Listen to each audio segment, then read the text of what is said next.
gambar ini, saya print screen, terus kemudian saya cemplungin ke sini, nggak boleh, Bos. Praktek yang sering banget kita lakukan kan sebenarnya kan, ya ini nggak boleh ini.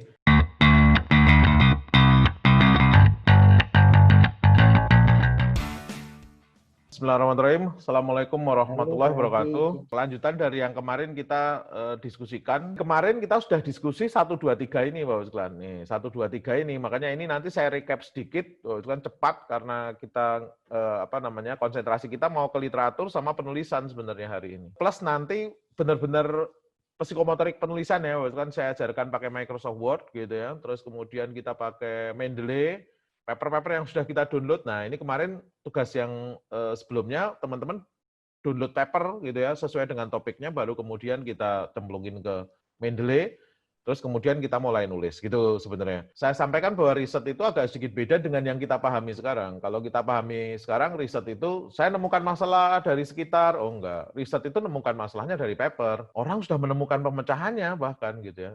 Tapi kita mencari pemecahan yang lebih baik sedikit. Nah, cara pemecahan lebih baik sedikit cara yang kita tambahkan dari cara yang sudah ada itu disebut kontribusi ke pengetahuan. Itu langkah paling cepat ya, Bapak sekalian ya. Untuk bisa membuat yang sedikit tadi, Bapak sekalian, kita perlu ulang-ulang riset. Makanya disebut research. Nyari lagi gitu toh, Bapak sekalian. Jadi nggak cuma ngantem sekali habis itu selesai gitu, enggak. Memang prosesnya riset gitu ya. Nih. Apa yang kita cari, Bapak sekalian? Kalau bahasanya dosen, original contribution to knowledge gitu ya. Riset itu yang dikejar original contribution to knowledge. Nggak ngejar apapun. Tidak mengejar original contribution to people, tidak. Tidak mengejar produk harus kita hasilkan, tidak. Gitu ya. Tidak mengejar, oh saya harus membuat rekomendasi, enggak, Bapak sekalian gitu ya. Yang kita lakukan original contribution to knowledge. Jadi di bidang kita punya kontribusi. Kalau saya bidangnya pendidikan mungkin, oh saya membuat gaya pembelajaran yang baru, gitu ya Bapak sekalian. Saya bidangnya komputer, saya membuat algoritma atau mengimprove algoritma, jadi algoritmanya baru atau algoritmanya diperbaiki. Orang komputer membuat sebuah algoritma untuk memprediksi harga saham, itu kontribusinya nggak dihitung yang di harga sahamnya. Kecuali dia pengen lulus dengan magister atau doktor ekonomi, gitu Bapak sekalian. Tapi kalau dia bidangnya komputer, ya yang dia dihitung adalah kontribusi ke bidang komputernya. Gitu ya Bapak sekalian. Ini konsepnya, ini nanti sudah saya bahas di yang YouTube saya. Caranya membuat kontribusi gimana? Menemukan atau merevisi teori, metode, fakta, dan aplikasi. Saya nggak membuat baru, tapi saya mengaplikasikan satu teori yang dibuat orang psikologi untuk menghitung, men-split kriteria yang ada di algoritma decision tree, good, gitu. Itu namanya aplikasi, bukan algoritma genetika saya pakai untuk menentukan desain bendungan di bendungan Jatiluhur, bendungan Gajah Mungkur. Itu bukan kayak gitu yang dimaksudkan aplikasi. Kita ubah objeknya aja gitu enggak. Ini yang di Indonesia agak sedikit salah. Akhirnya ketika harus nulis paper di jurnal internasional nggak pada nembus gitu ya, nggak bisa nembus. Jadi kalau dilihat riset life cycle ini, Bapak sekalian, itu di ujung ada publikasi. Nah, nanti, oh saya punya nemukan, saya pengen bidangnya ganti, naik ke atas. Oh saya pengen masalahnya ganti, naik ke nomor 3, gitu ya Bapak sekalian ya, nanti sebenarnya. Nah, pertanyaannya kenapa kok harus publikasi? Karena if your research does not generate papers, maknanya belum dilakukan. If it was not published, maknanya ya memang belum dilakukan gitu kan. Miller sama Whiteside sama bahasanya ya. Nih. Dan Bapak Ibu sekalian sebenarnya peraturannya udah banyak ya. Sarjana harus nulis paper udah banyak, saya sampai enak ini ikut rapat-rapat di dikti dulu Bapak Ibu sekalian. Setiap peraturan edaran nggak pernah ada yang dilakukan gitu ya. Toh sekarang nggak ada punishment juga ke kampus-kampus kan gitu ya Bapak Ibu sekalian ya. Peraturannya sudah terlalu banyak. Ini secara de facto. Nah, kualitas peneliti itu ditentukan dari jumlah paper yang diterbitkan sama jumlah citasi Bapak Ibu sekalian. Gitu sebenarnya. Jadi kalau ditanya, wah ini penelitinya keren ini karena ganteng, orang nggak ada urusannya gitu ya.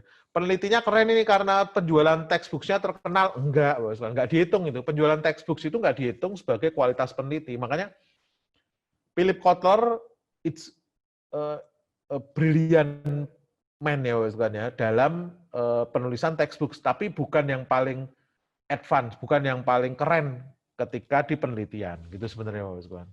Peneliti di Indonesia itu tingkat publikasinya rendah gitu ya. Ini kalau kita lihat Bapak sekalian, orang Indonesia itu publikasi papernya levelnya berapa? Kita nomor 61 Bapak sekalian dari hampir 150 negara gitu ya. Jadi Malaysia itu di atas kita, Singapura di atas kita. Meskipun mereka dulu sahabat kita. Jadi Indonesia, Malaysia, Singapura, Vietnam itu sahabat karib kita. Ya Singapura di atas kita sedikit. Tapi dulu nggak banyak. Sekitar berapa ini? 20 tahun yang lalu ya, Bapak Ruslan ya. Ini ya. Jadi 20 tahun lalu kita setara. Gitu ya. Nggak terlalu jauh beda. Tapi kemudian Bapak Ruslan, Malaysia mulai mengajak PhD Indonesia untuk berkarir di sana karena gajinya lebih menarik di sana. Tahun 2009 dia sama dengan Singapura, sekarang sudah jauh di atas Singapura. Kalau Indonesia termasuk bangsa yang konsisten, konsisten dalam keterpurukan gitu ya.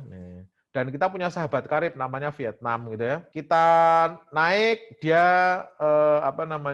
legowo turun gitu ya. Kita turun dia naik sedikit gitu ya, barengan aja ini gitu ya. Jadi kita sedikit menang lawan Vietnam tapi jauh bila dibandingkan dengan yang lain. Kondisi jurnal ilmiah di Indonesia dipublikasikan terbatas, tidak dilanggan, nggak ada yang langgan loh, gitu ya, nggak laku jurnal kita itu. Apalagi kayak dulu dicetak, diumpetin gitu kan. Masalah di Indonesia itu setiap kampus bahkan setiap prodi bikin jurnal, ini masalah besar loh, ngapain prodi bikin jurnal gitu ya. Harusnya prodi itu meminta dosennya untuk menulis paper yang diterbitkan di jurnal-jurnal internasional, bukan dia buat jurnal sendiri, Bapak Sekalian, gitu ya. Makanya istilahnya itu Bapak Sekalian melakukan masturbasi ilmiah, Bapak Sekalian. Jadi menyenangkan diri sendiri aja ini dosen-dosen di Indonesia ini. Jadi nulis paper sendiri, nggak pernah bisa bersaing di luar, terbitkan aja sendiri gitu ya, nggak lucu banget di Indonesia itu. Tapi ya mau gimana lah gitu ya. Ditulis dalam bahasa Indonesia, nggak digunakan pengajar juga, nggak pernah kita pakai juga, nggak dipedulikan, sedikit yang terindeks oleh Scopus. Mengapa Indonesia sedikit publikasi? Ini dulu saya berprasangka baik nih, Pak Usman. Oh, budaya Indonesia itu budaya lisan, bukan tulisan gitu ya. Oh, dosen kita sibuk karena mata kuliahnya banyak, tapi sekarang sudah dibatasi 12 SKS, 11 SKS bahkan cuman gitu ya, per semester kan. Budaya akademik Indonesia ngajar bukan peneliti. Nggak banyak yang punya minat penelitian. Kurangnya insentif. Saya dulu berprasangka positif seperti ini, Bos. Sampai kemudian saya muter kampus, Bos, bukan karena faktor insentif juga, gitu ya, bukan karena minat juga, Bos. Yang pertama, kurang ngerti gimana cara nulis paper. Makanya kemudian saya diundang untuk penulisan paper, Bos, di mana-mana, penulisan ilmiah gitu ya. Sampai saya kaget juga, Bos. Sudah ngerti cara nulisnya, tapi pada saat praktek mereka nggak ngerti, Bos. Apa yang ditulis? Ternyata mereka nggak ngerti metode penelitian yang benar. Jadi saya ambil kesimpulan, Bos. Orang Indonesia itu sedikit publikasi karena apa? Nggak ngerti cara melakukan penelitian. Efeknya apa? Nggak ngerti cara nulis. Target tahun ini harus bisa nulis 100 paper. Itu stupid, Bos. Karena apa? Kenapa targetnya bukan target penelitian? Kenapa targetnya target penulisan? Nulis paper itu kan pakai penelitian karena siklus penelitian. Kok bisa dia pasang target 100 paper padahal Bapak kan penelitiannya kapan dong? Profesor-profesor besar aja Bapak kan paling cuma setahun itu 2-3 yang first author ya. Tapi yang second author banyak karena mahasiswanya. Hampir nggak ada yang 1 tahun target 100. Waduh, brutal Bapak nggak ada kecuali kita pakai mesin gitu ya. Nih. Nah, kemudian Bapak sitasi. Yang saya lakukan tadi, Bapak, saya mensitasi ini tadi ya. Nah, ini tuh namanya saya mensitasi dari punyanya Lesman, gitu ya. Sitasi itu jadi maknanya, Bapak, penggunaan referensi di teks atau naskah di tulisan. Jadi saya mensitasi idenya si Lesman tentang definisi. Nah, gitu, Bapak. It's okay, gitu ya. Terus nanti ada format citasinya itu ada IEEE, ada APA, ada Harvard, ada Chicago, ada macam-macam lah. Nih, ini namanya style gitu ya, atau standar format penulisan referensi. Kita sebagai reviewer, Pak, kadang menjadikan referensi ini faktor yang paling penting. Karena apa? Saya baca paper, pertama saya lihat judul, Pak. Kalau judulnya udah penerapan bla bla bla .2 studi kasus nih pasti orang Indonesia ini reject ini gitu ya, no contribution to knowledge gitu. Terus kemudian saya lihat daftar referensi. Daftar referensi orang Indonesia itu lebih seneng textbook daripada paper. Ini gampang kena reject. Isi dari referensi itu jurnal-jurnal yang berkualitas. Textbook paling ada 1, 2 it's okay, tapi sebagian besar paper gitu ya. Nah, cara pengambilan citation. Saya baca papernya. Jadi saya tadi gini Bapak sekalian.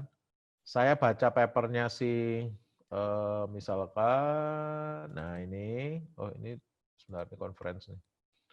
Saya baca papernya si Burak Turhan, misalkan Bapak sekalian ya. Terus kemudian Quality of software is usually measured by number of facts. Nah, lihat Bapak sekalian. Apa yang saya lakukan Bapak sekalian? Wah, ini saya kopas aja ini. Kalau perlu saya satu paragraf saya kopas, maling Bapak sekalian itu namanya, gitu ya. Nih.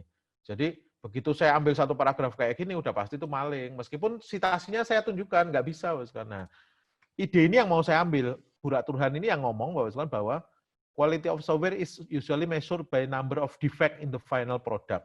Nih, ini Bapak sekalian, saya tulis. Idenya kita ini dulu, lihat ya.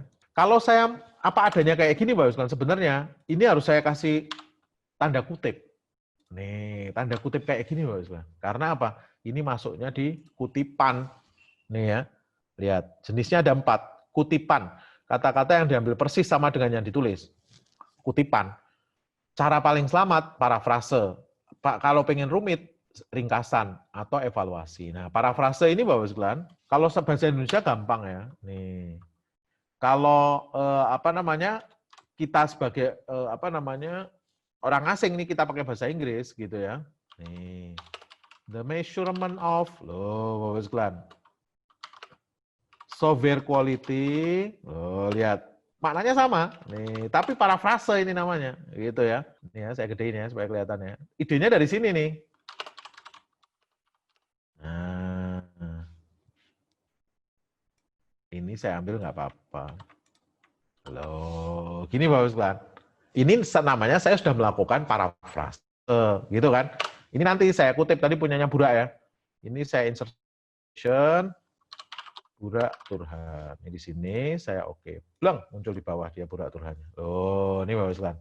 Ini namanya parafrase. Waduh, capek banget yang nulis. Capek Bapak sekalian. Nulis paper itu capek memang. Gitu. Makanya cara paling enak, paragraf 1 itu pokok pikirannya apa dulu gitu. Baru kemudian kita cari, kita nulis dengan gaya kita. Gitu ya. Nih lihat. Ini tetap saya tulis bahwa ini tulisan dia, karena memang saya ngambil dari dia. Gitu ya. Nih. Ini namanya parafrase. Kalau ringkasan itu satu paragraf ini dia nulis tentang apa sih ini sih? Ini ya.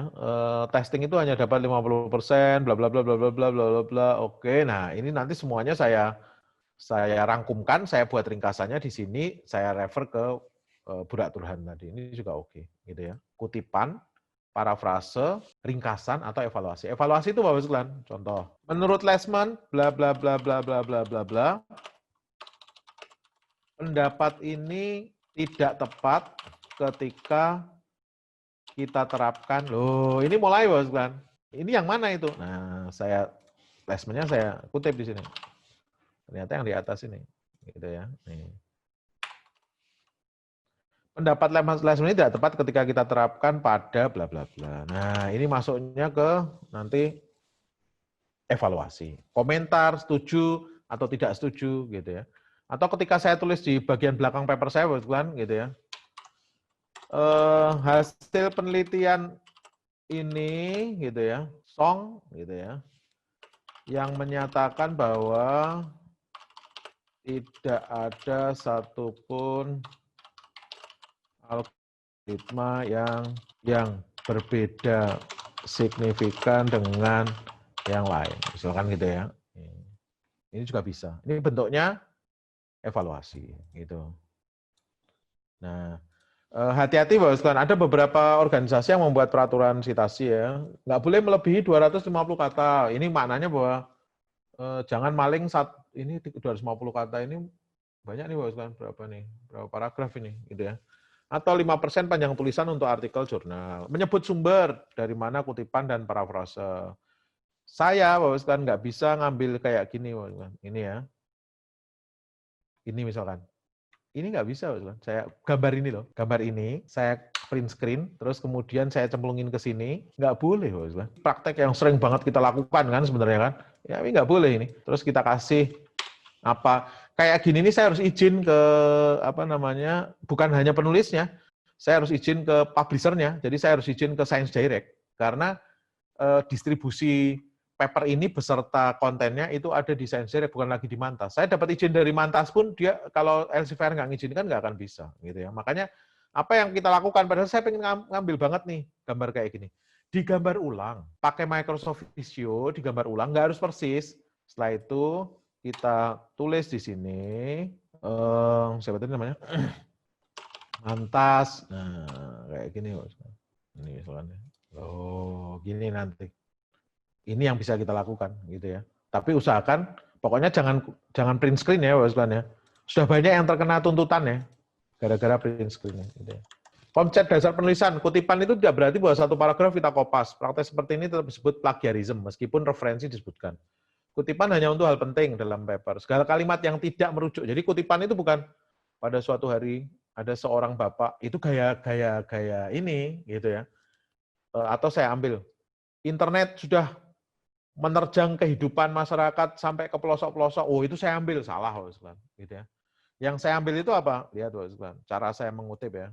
Tercatat di tahun 2020 dalam kurung tadi laporan internet Polstat gitu. Jadi kita nggak boleh pakai bahasa yang melambai-lambai. Terus ada kalimat yang tidak ada rujukan, itu maknanya karya kita sendiri. Hati-hati, gitu ya. Oh ternyata saya ngambil, padahal itu rujukan bahaya. Daftar referensi bukan daftar bacaan, tapi daftar rujukan. Dibaca langsung, bukan dari penulis ketiga. Lihat tuh, sekalian ya. Jadi maksudnya bahan kutipan itu kayak gimana? Saya baca banyak buku, tapi yang saya kutip cuma 4 orang ini aja. Nah itu berarti hanya 4, gitu ya. Terus kemudian yang kedua, usahakan dibaca langsung, bukan dari penulis ketiga. Nih contohnya gini, Bapak Sekalian. Saya baca dari bukunya Pak Suyanto. Pak Suyanto nulis logika fazi adalah bla bla bla bla bla bla dalam kurung Zadeh 1968. Terus kita sebagai mahasiswa nulis skripsi atau nulis tesis, tak ambil aja. Logika fazi adalah bla bla bla bla sampai Zadeh 1968 tak tarik semuanya, gitu ya. Apakah ini benar? Salah. Soalnya saya bacanya dari Suyanto. Nah, terus gimana harusnya? Kalau saya ke mahasiswa saya, ini saya haramkan pakai dalam kayak gini, cari aja rujukannya langsung, cek bener ada atau enggak. Karena kesahihan informasi itu sanad dan matan. Kalau sanadnya ada yang putus, jangan-jangan Pak Suyanto ini nulisnya nggak benar ini, gitu ya. Jangan-jangan bukan itu, bahaya. Dan ini melanda, Bapak. Kalau Bapak sekalian lihat yang YouTube saya yang tentang UML, Bapak sekalian, di Indonesia itu puluhan tahun ya, banyak kesalahan pola pandang. Disangkanya struktur tabel itu di-generate dari kelas diagram. Ini sampai sekarang pasti Bapak sekalian juga masih ada yang berpikir kayak gitu, karena dari dulu diajarinya kayak gitu. Ya kelas diagram itu ya tabel. Enggak, Bapak sekalian. James Rambok nulis di bukunya tahun 2001, all entity class will be table. Lihat, Bapak sekalian. Karena orang Indonesia itu nggak paham entity class itu makhluk apa, dianggapnya ya kelas itu. Akhirnya di kepalanya, all class will be table. Padahal yang jadi itu entity class.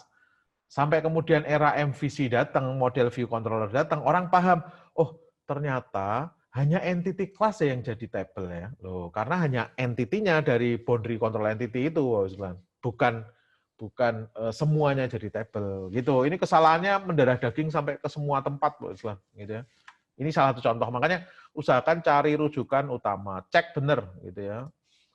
Tapi kalau terpaksa ya kayak gini juga oke, tapi kondisinya kita nggak bisa ngakses publikasi asli bukan bahasa Inggris, gitu ya, itu baru boleh. Style, ada APA, Harvard, Vancouver, IEEE, dan seterusnya lah, ini nggak usah kita pelajari karena apa? Otomatis nanti keluar, otomatis dia keluar, gitu ya.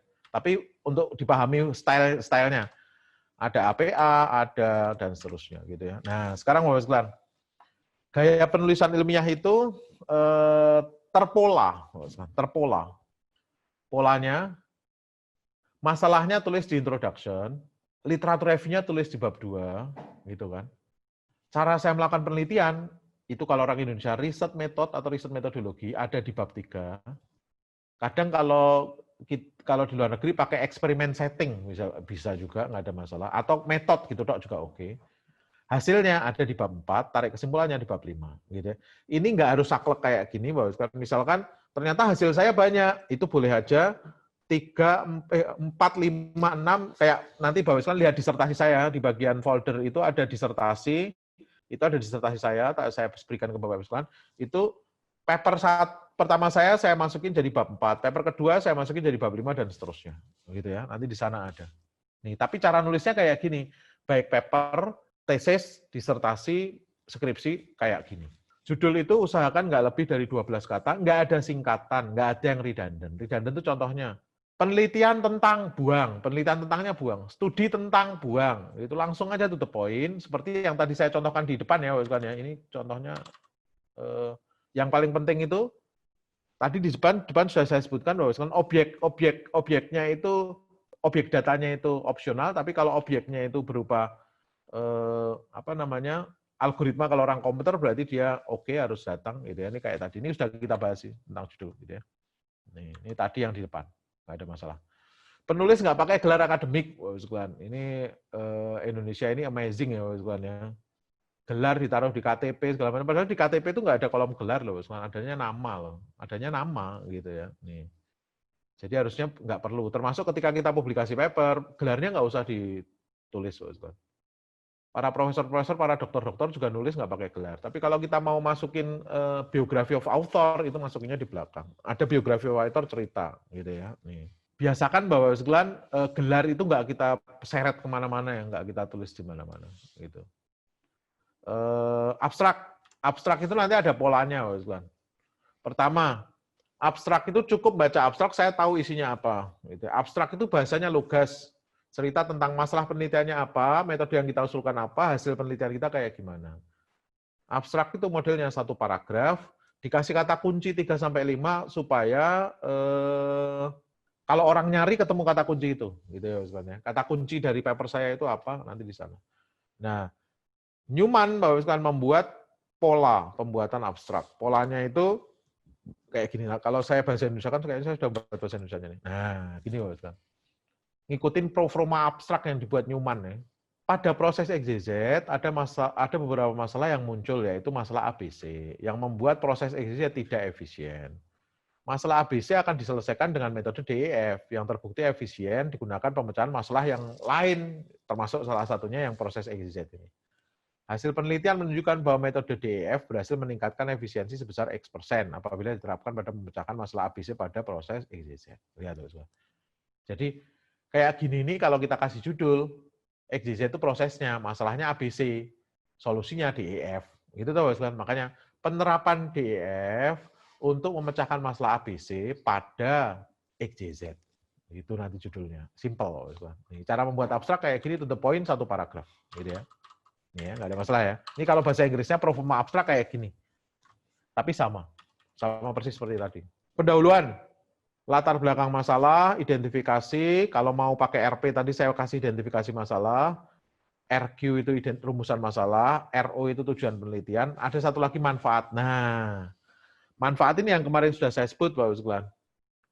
Penelitian saya itu bisa digunakan suatu organisasi, kemudian bisa karena prediksi mana customer yang mana pegawai yang akan keluar, jadi saya bisa menjaga ini employee retention-nya bisa saya jaga. Nah, itu masuknya ke manfaat. Tapi tujuannya menerapkan ini untuk meningkatkan akurasi dari prediksi orang mana yang akan keluar dan mana yang akan masuk gitu ya, atau orang yang akan keluar lah. Nah, manfaatnya dipakai oleh organisasi supaya bisa nahan membuat kebijakan tentang tapi manfaat bukan tujuan. Manfaat itu hal baik setelah tujuan tercapai. Gitu ya. Kalau perlu opsional ya. Kalau RP, RQ, RO-nya banyak kita kasih tabel. Kalau kita pengen declare kontribusi penelitian, kita kasih deklarasi kontribusi ke penelitian. Gitu ya. Nah, latar belakang masalah itu bagus kan kalau gayanya gaya komputer, gitu ya. Ini nanti gayanya banyak ya. Kalau gayanya komputer yang kita method improvement, nanti pakai Om Kakak masa solve to, bagus kan, gitu ya. Jadi saya sudah tulis di sana. Jadi nanti objek kita jelaskan, existing methods-nya apa, kelebihan dan kelemahan kakak ya, kelebihan dan kelemahan, terus kemudian yang kita pilih mana, masanya apa, masalahnya apa, solusi kita apa, rangkumkan tujuan di terakhir gitu ya. Makanya saya kasih nama Om Kakak masa solve to. Objek, methods, existing methods gitu ya. Kelebihan dan kelemahan methods gitu ya. Masalahnya apa, solusi gitu ya, sama tujuan gitu ya. Nih. Jangan meletakkan sitasi di akhir paragraf. Nih. Nanti kita lihat tuh, maksudnya gimana tuh? Satu paragraf terakhir dikasih sitasi. Itu kita maling tapi nyontek gitu maksudnya. Maling kita ngaku gitu ya. Satu pernyataan yang mensitasi banyak referensi harus dilakukan dengan pelan. Nanti saya berikan contoh. Satu kalimat pada satu paragraf harus berisi satu pokok pikiran loh. Lihat Bapak sekalian. Ini susah banget ini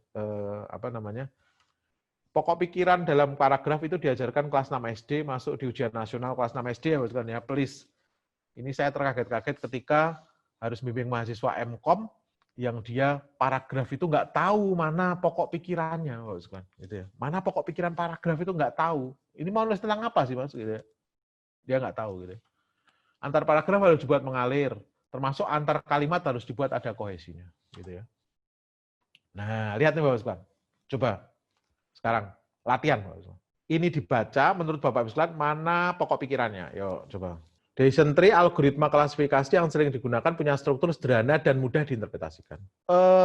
Itu jadi pokok pikiran karena lihat semua yang menuju ke bawah itu menjelaskan bahwa ini itu sederhana dan mudah diinterpretasikan, gitu Mas. Kenapa decision tree dibagi menjadi 3 loh? Bentuk pohon, pruning, mudah digunakan lagi-lagi. Gitu kan Mas? Di yang kalimat pertama ini. Yo, ini gampang nih. Di mana pokok pikiran dalam paragraf? Yang pertama juga, Pak. Awal. Betul. Ya kan, kelihatan ya Mas kan ya? Awal. Kita itu bisa model deduktif sama induktif kan sama aja. Pokok pikirannya saya tulis di pertama, boleh kan. Pokok pikirannya saya tulis di terakhir juga boleh. Gitu ya. Kalau ini jenis yang pertama. Decision tree itu diaplikasikan di banyak pengobatan loh. Mosok gitu. Oh iya, salah satu contohnya adalah dipakai untuk ini, dipakai untuk ini. Loh, yang lain itu cuma menjelaskan pokok pikiran bahwa ini sudah dipakai gitu ya, di banyak di bidang pengobatan. Yo, ini Pak Ustaz. Pokok pikirannya. Nih. Awal ya, Pak. Hah? Di awal. Di awal. Paham ya, Pak Ustaz ya? Pengujian dan perbaikan bug software merupakan fase pengembangan software yang paling mahal dan banyak makan waktu. Itu dijelaskan dengan lebih dari 50% usaha, semakin meningkat, 10 kali lipatnya, gitu tuh Bapak Sekalian. Nih, semuanya itu jelasin pokok pikiran satu. Paham ya Bapak Sekalian ya? Kalau kita galau, ini saya mau nulis apa? Tulis dulu pokok pikirannya, apa yang mau saya tulis. Baru kemudian kita buat paragrafnya. Cuman kita itu sering terjebak karena keasikan kopas Bapak Sekalian. Paragrafnya kita kopas sana, kopas sini. Habis itu kita baca bingung sendiri. Ini aku mau nulis apa sih sebenarnya gitu kan? Ini mau nulis apa ini sebenarnya aku gitu. Makanya cara paling nikmat tuh Bapak kan. Pokok pikirannya kita masukkan dulu, pokok pikiran paragraf 1, paragraf 2, paragraf 3. Kalau kita baca paper ini kok menarik ya. Kayak saya tadi Bapak. Saya kopas dulu satu kalimatnya dia, idenya dia. Saya letakkan di tempat saya dulu, saya parafrase. Itu caranya. Dan itu cara paling selamat. Sekarang kita sudah pakai Turnitin untuk ngecek. Jadi mahasiswa itu nggak bisa lulus kalau Turnitinnya di atas 20%. Ada yang 50%, ada yang 60%. Apa yang dilakukan? Disuruh nulis ulang. Sudah lulus. Padahal. Jadi sudah lulus, setor untuk ngambil ijazah, gitu ya. Dicek malingnya banyak, gitu ya. Disuruh nulis ulang dia, gitu ya. Diparafrase yang bisa diparafrase. Karena nggak bisa dilewat kalau di atas 20%. Terus masalah penelitian, Bapak sekalian. Latar belakang masalah penelitian ya. Masalah penelitian yang kita angkat harus dilandasi dengan publikasi paper yang kuat. Jadi masalah penelitian itu harus kita landasi bahwa itu masalah. Contohnya tadi loh, 7P di marketing itu nggak bisa kalau membaca yang untuk bisnis makanan di GoFood gitu ya. Karena banyak yang nggak ada faktor itu di GoFood. GoFood itu cuma ada foto, harga, sama jarak gitu ya Bapak sekalian ya. Sama nama restoran. 7P paling price masih ada, ya tuh kan, tapi nggak semuanya. Berarti nanti kita cari paper, ada nggak yang nulis bahwa 7P hanya bisa biasanya dipakai untuk ini, dan ini. Gitu ya. Nih, itu yang kita kejar. Gitu ya, Mas ya. Nah, ini yang tadi yang saya sebutkan. Contoh citasi yang salah. Bla bla bla bla bla bla bla bla dalam kurung John 1993. Enggak, harusnya kita tulisnya Bapak sekalian. Nah, letakkan di tengah. Para peneliti masih debat loh urusan di atas kalimat kita, gitu ya. Nih, seperti ini. Citasi ke banyak referensi boleh, tapi bentuknya para peneliti masih pada debat loh urusan di atas ini. Oh, siapa yang debat? John Schlesman boleh. Contoh citasi ke banyak referensi. Sudah dilakukan oleh ini, dan ini, gitu juga boleh. Ini yang saya bahas, Bapak sekalian. Ini saya bahas, kalau dilihat di sini, Bapak sekalian. Penerapan particle swarm optimization untuk pemilihan parameter pada suatu formasi untuk prediksi produksi padi. Nah, judulnya kita amati, Bapak sekalian. Setelah itu, latar belakang masalah itu harus bisa menjawab. Menjawab apa? Mengapa padi? Mengapa bukan jagung? Mengapa padi? Mengapa bukan jagung? Gitu. Bukan Oh padi itu enak, oh bukan karena itu, bukan gitu ya. Kenapa bukan jagung? Kenapa bukan ini? Itu mengapa padi. Yang kedua, mengapa prediksi? Kenapa nggak saya klaster? Kenapa nggak saya asosiasi? Kenapa harus predik? Nih. Yang ketiga, kenapa harus SVM? Kenapa nggak, kan algoritma forecasting banyak, ada neural network. Kenapa nggak yang di sana? Kenapa PSO? Kenapa bukan milih parameternya pakai algoritma pencarian biasa aja, bubble sort? Kenapa bukan? Nah, itu kan. Itu nanti dijawabnya di sini, lihat nih. Jadi pertama, harus menjawab semua mengapa. Yang kedua, alurnya KK, masa soltu. Objek penelitian, metode yang ada, kelebihan kelemahan, masalah pada metode yang pilih, solusinya apa, rangkumkan tujuan, gitu ya. Nah, contoh nih Bapak Ibu, lihat nih. Saya ngikuti alurnya tadi ya. Ini nanti ada di blog saya ya, Bapak Ibu, kan kalau pengen ngecek lagi ada di blog. Padi adalah komoditas yang penting di Cina karena tingkat produksinya tinggi. Ini papernya V, tapi saya rombak ya, sebenarnya. Papernya V saya rombak sedikit supaya bagus, soalnya V juga nggak enak di beberapa tempat. Gitu. Padi adalah komoditas penting di Cina karena tingkat produksinya tinggi. Ini menjawab pertanyaan mengapa padi tadi. Oh terjawab. Oh berarti padi saya urus karena dia tingkat produksinya tinggi dan ada landasannya. FAO Report 2009. Gitu ya. Produksi padi perlu diprediksi dengan akurat karena hasil prediksi yang akurat penting untuk membuat kebijakan nasional. Loh, kenapa saya prediksi? Karena butuh untuk kebijakan nasional, gitu ya. Nih terjawab. Dan ini ngomongin objek. Objeknya selesai, kan? Padi nggak usah dibahas lagi. Gitu kalau orang komputer ya ini nanti ya. Padinya sudah cukup satu paragraf aja, nggak usah dibahas lagi. Setelah itu saya masuk. Orang pengen memprediksi produksi padi dengan berbagai cara. Sudah ada SVM, neural network, gray model. Loh, ya udah, oke, kenapa nggak pakai neural network aja? Nah, dijelaskan berikutnya, KK. Lihat, KK. Neural network itu sebenarnya bagus nih, karena ini landasi. Tapi punya masalah di sini, lihat. Gray model sebenarnya bagus nih, karena dia kayak gini, tapi punya masalah di seperti ini. Loh, kelebihan sama kelemahan metode yang ada. Baru kemudian saya omongin, KK masa. Itulah kenapa saya pilih SVM. SVM itu dapat memecahkan tadi masalah tadi. Gitu ya. Ini juga saya landasi. Tapi SVM punya masalah. Nah, ini menjawab pertanyaan mengapa SVM. Tapi SVM punya kelemahan, milih parameter SVM yang optimal. Loh, inilah masalah penelitian yang dipilih. KK masa.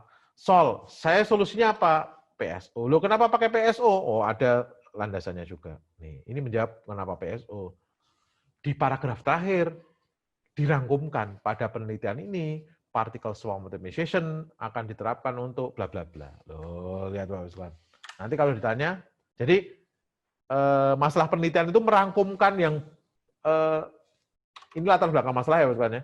Masalah penelitian itu nanti saya rangkumkan dengan satu tarikan nafas. Loh, gitu Bapak. Kayak orang ijab kabul itu, satu tarikan nafas. Makanya saya ngomong, masalah penelitianmu apa? Mas, jadi gini Pak, ini gini. Nggak satu tarikan nafas, nggak sah. Masalah penelitian itu akoid dalam penelitian, akidah dalam penelitian. Dia landasan. Saya membangun ini karena akidah, karena landasannya kuat. Tapi kalau saya terlanjur bangun, ternyata ini bukan masalah, buyar semua yang di atas. Gitu ya. Nih. Masalah itu ketemunya di paper. Masalah penelitian bukan masalah kehidupan, gitu ya. Harus bahasa masalah. Loh, bahasa-bahasanya kayak gini. SVM itu sebenarnya bagus, tapi punya kelemahan di gitu ya. 7P itu sebenarnya sudah bagus dia untuk membaca, tapi untuk membaca bisnis yang seperti GoFood tidak memungkinkan.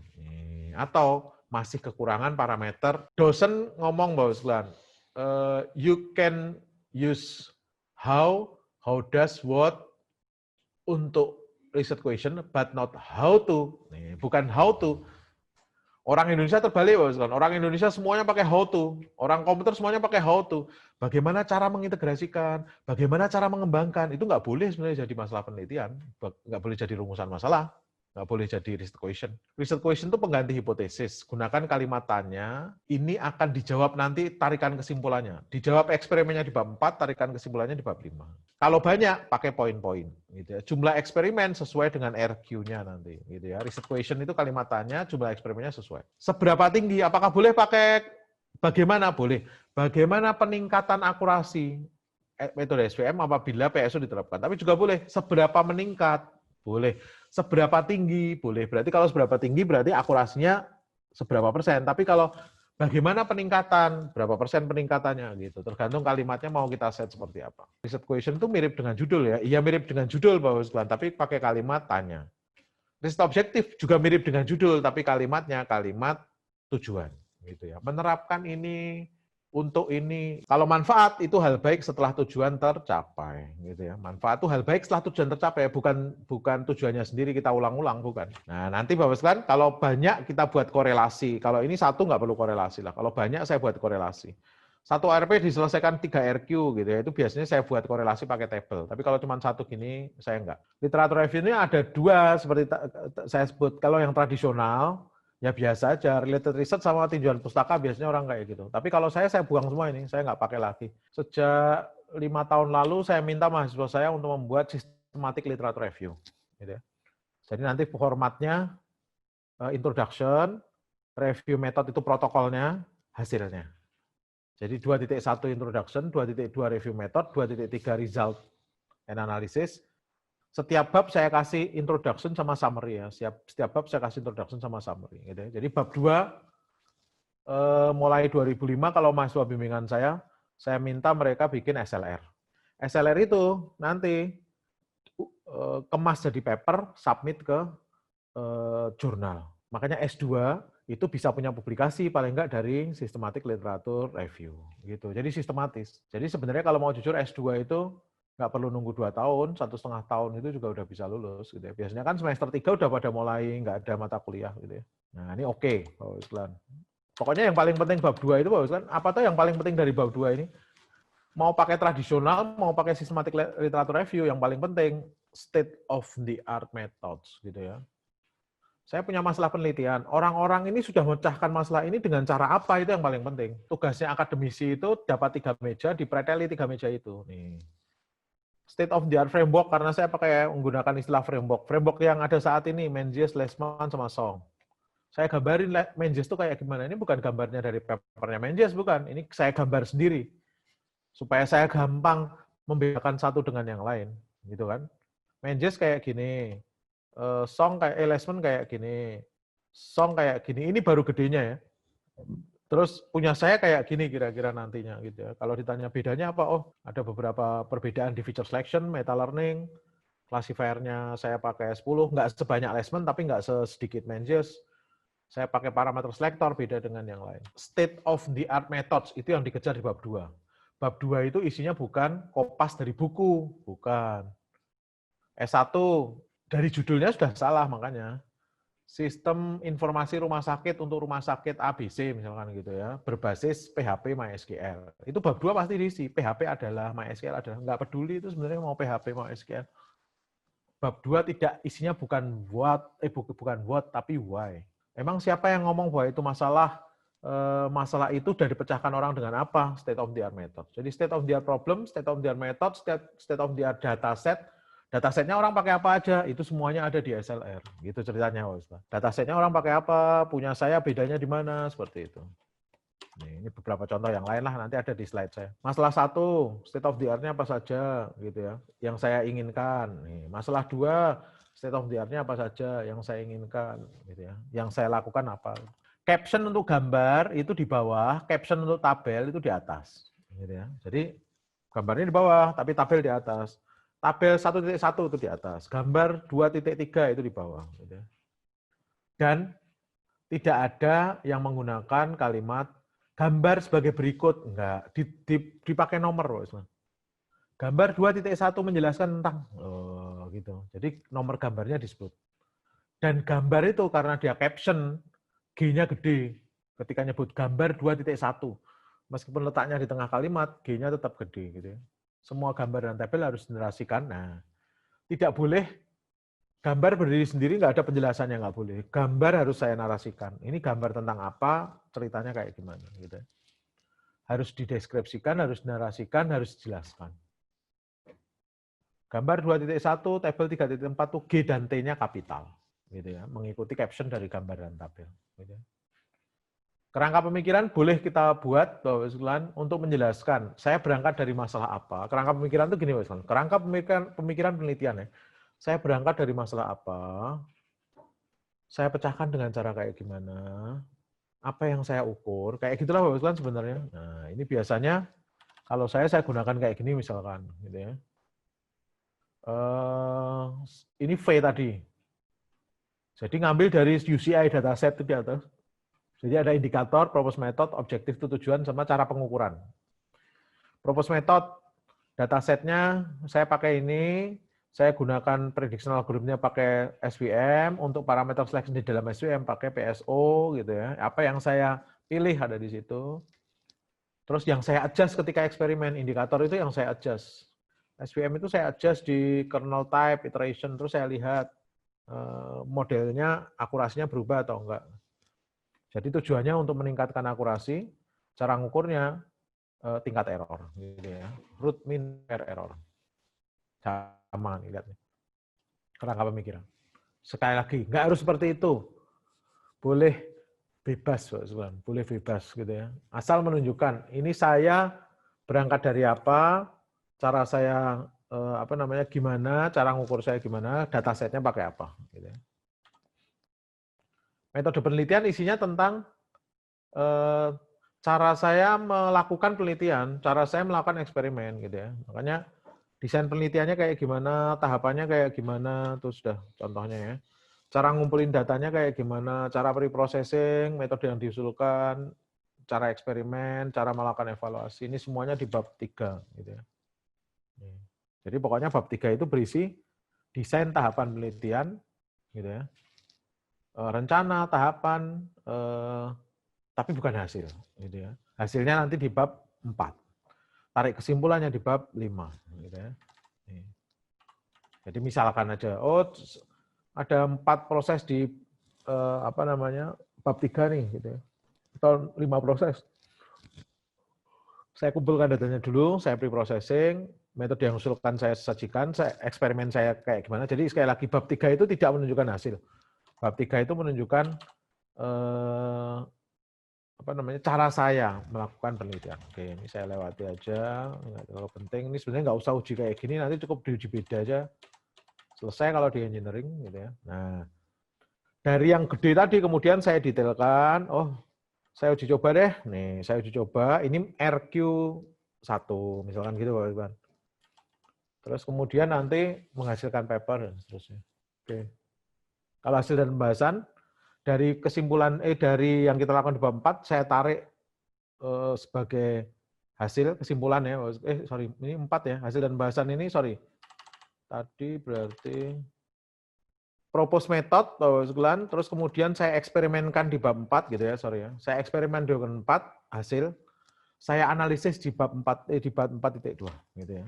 Jadi hasilnya ada di bab 4. Jadi misalkan, ini loh hasilnya kayak gini loh. Punya saya yang PSO SVM yang ada di sini, tingkat errornya segini. Nah, hasil. Nanti saya tarik kesimpulannya di bab saya analisis di bab 4.2 gitu ya, bagian 4.2. Gitu Bapak sekalian. Nah, di sana nanti kemungkinan ada uji statistik gitu ya. Statistik itu ada 2, deskriptif sama inference. Secara konsep memahami statistik itu gampangnya, statistik deskriptif itu nyari nilai rata-rata, standar deviasi, varians, maksimal, minimal. Tapi yang kedua, inference itu pengujian hipotesis, t-test, gitu ya, Friedman test, Nemenyi post hoc, itu semuanya uji statistik inference. Gitu. Jadi ada 2, deskriptif sama inference. Nah, kalau deskriptif nggak ada masalah, yang inference itu Bapak sekalian ada t-test, banyak lah. Sekarang t-test biasa, normal kita bisa pakai Excel aja cukup ya, Bapak sekalian ya. Excel aja cukup di data, analytics dia keluar. Nggak ada masalah, nggak perlu pakai SPSS. Kalau sudah terbiasa pakai data RapidMiner, bahkan RapidMiner juga bisa kita pakai untuk t-test, segala macam. Gitu ya. Ini oke. Ini oke lah. Nah, setelah itu tarik kesimpulan. Dari hasil di bab 4, saya tarik kesimpulan. Kalau ada temuan-temuan lain yang untuk future work, saya masukkan ke saran. Saran itu bukan untuk diri kita sendiri atau untuk orang lain ya. Bukan untuk orang lain. Saya sarankan metode saya digunakan, enggak. Saran itu future works. ada temuan yang seperti ini akan dilakukan di penelitian berikutnya. Saran tuh kayak gitu. Bukan saran ke orang lain, sebenarnya saran ke diri kita sendiri sebenarnya saran itu. Nah, kesimpulan mirip-mirip dengan yang tadi, kan to the point aja. Dari hasil eksperimen, evaluasi penelitian disimpulkan bahwa gitu. Ya. Di atasnya kasih dulu pembukaan juga oke, tapi tajam. Kalau saran, future works. Gitu kan. Ada finding nih, bahwa ini ternyata kayak gini. Oke, akan digunakan, akan dilanjutkan penelitian dengan, gitu ya. Nah, daftar referensi ini yang agak ngawur nih, Pak Usman. Jangan ngawur asal-asalan, harus lengkap penulis, judul, publikasi, tahun, volume, nom. Ini nanti akan dibantu oleh Mendeley. Itu Pak, cuman Mendeley itu kadang kalau papernya nggak jelas, Bapak sekalian, dia nggak bisa nemu. Mana Mendeley saya? Papernya nggak jelas, nih. Dia nggak bisa nemu bibliografi. Ini kalau kayak gini, dia nemu nggak ini? Nah, ini juga termasuk yang nggak dia temui kan. Tapi kalau papernya bagus, dia ketemu bibliografinya, dia lengkap. Bahkan sampai kalau ada abstrak juga ada beberapa yang abstrak. Untuk yang pakai Mendeley, cek dengan baik atribut paper, usahakan update dengan nomor DOI yang kita cari lewat internet. Jadi kalau saya nggak ketemu bibliografinya, searching DOI-nya dia nanti lakukan editing pada data referensi tidak rapi, judul kapital semua, tidak lengkap datanya, itu semuanya harus kita perbaiki nanti gitu ya. Yang mau nerusin untuk doktor perlu bikin proposal. Proposal kita itu sebenarnya bab 2 SLR dan bab 1 gap-nya saya rangkumkan jadilah bab 1 itu gitu ya sebenarnya. Jadi bab 1 dan bab 2 aja cukup. Terus ini oke lah, ini sudah saya sebutkan ya. Ini beberapa poin-poin review kalau kita nge-review paper-paper Q1 akhirnya jadi kiat untuk menulis paper gitu kan. Tampilkan kontribusi pengetahuan. Susunan penulisan menggunakan IMPRAT yang tadi saya sebut. Introduction, Method, Result, Discussion. Judul harus singkat, padat. Abstrak harus muat masalah, metode, hasil. Masalah harus tajam, eksplisit, dilandasi. Ada orang yang ngomong. Metode, divalidasi. Penarikan kesimpulan sesuai dengan eksperimen. Pengambilan referensi, jurnal yang bagus.